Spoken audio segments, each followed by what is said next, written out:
When you're scrolling through endless listings of enterprise-grade firewalls, it's easy to get caught up in the glossy photos and the promise of always-on protection. The frustration hits the moment you finally unbox the thing and discover it's only half the story. You've bought a high-availability unit that can't run by itself, and now you're left hunting for a matching secondary appliance, extra licenses, and a whole new set of configuration steps you didn't anticipate. If you've ever felt that sting, you're not alone, and this review is here to help you avoid that costly mistake.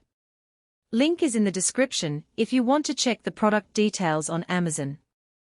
The SonicWall NSa3700 High Availability HA model is marketed as the redundant appliance for continuous network uptime and failover.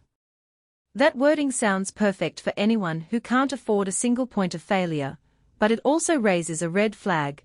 This isn't a standalone firewall. It's a dedicated failover partner that must sit alongside an identical primary unit, sharing a heartbeat link and synchronized policies. For buyers who assume they can buy one box and get dual redundancy, the reality is a bit more involved. You need to budget for two pieces of hardware, duplicate licenses, and the time to set up the HA pair correctly. In the broader firewall market, the idea of high availability isn't new, but the execution varies wildly. Some vendors bundle the secondary node inside the same chassis, others sell a virtual HA license that runs on the same hardware, and a few, like SonicWall, keep the failover unit as a separate physical box. The upside of a truly separate HA unit is that each side can be hot-swapped without taking the network down, which is a genuine advantage in environments where downtime translates directly to lost revenue. The downside is the added complexity and cost. You're essentially doubling the capital expense for the same throughput and feature set.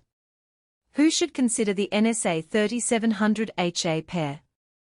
First, mid-size to large enterprises that run multiple data centers, or have a critical branch office that must stay online 24/7. Think of a financial services firm that processes transactions around the clock.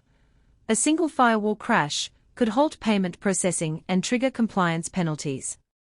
The NSa3700's support for thousands of site-to-site VPN tunnels also makes it a natural fit for organizations with a distributed network of remote offices that rely on encrypted traffic to connect back to headquarters. If you already have a SonicWall ecosystem, SonicWall switches, SonicWave access points, or the capture client, the integration is seamless, and the central management tools will already be familiar. On the flip side, small businesses or startups that are just getting off the ground should probably look elsewhere. The requirement for a second, identical unit means the entry price is roughly double what you'd pay for a single-box firewall with comparable throughput. If your network can tolerate a brief outage for a firmware upgrade or a hardware reboot, you may not need the extra layer of redundancy. Also, if you're already invested in a different vendor's stack, for example, Cisco, Meraki, or Fortinet, the effort to stitch a SonicWall HA pair into that environment could outweigh the benefits. Let's dig into the practical strengths that actually matter day to day. The biggest win is the seamless failover feature. In testing environments, administrators have reported that when the primary unit loses power, or a critical interface goes down, the secondary unit picks up traffic within a few hundred milliseconds, and existing sessions stay alive. That speed is crucial for VoIP calls or active database connections that would otherwise drop. Another strength is the Deep Packet Inspection, DPISSL, and Intrusion Prevention, IPS, that runs on both units simultaneously, meaning you don't lose security coverage during the switchover. The mix of 1 GBE and 10 GBE SFP plus ports gives you flexibility. You can connect to a 10 GBE uplink for backbone traffic while still having plenty of 1 GBE ports for internal LAN segments or older devices. No product is without its trade-offs, and the NSa3700 HA model is no exception. Because it can't operate alone, you're forced to purchase the primary unit separately, which isn't always obvious from the listing. The documentation stresses that you need a heartbeat connection between the two boxes, typically a dedicated copper or fiber link, And if that link fails, the HA pair can degrade into a split-brain scenario where each unit thinks it's the master. Setting up and monitoring that heartbeat requires a level of networking expertise that casual IT staff might not have.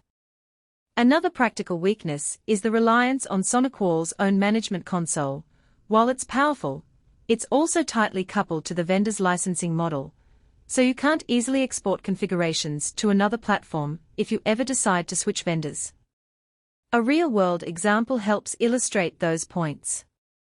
Imagine a regional law firm with 3 offices: a downtown headquarters, a suburban branch, and a remote satellite. Each office runs its own VPN tunnel back to the headquarters, and the firm handles confidential client data that must remain encrypted at all times. By deploying an NSa3700 pair at the headquarters, the firm ensures that if the primary firewall's power supply fails,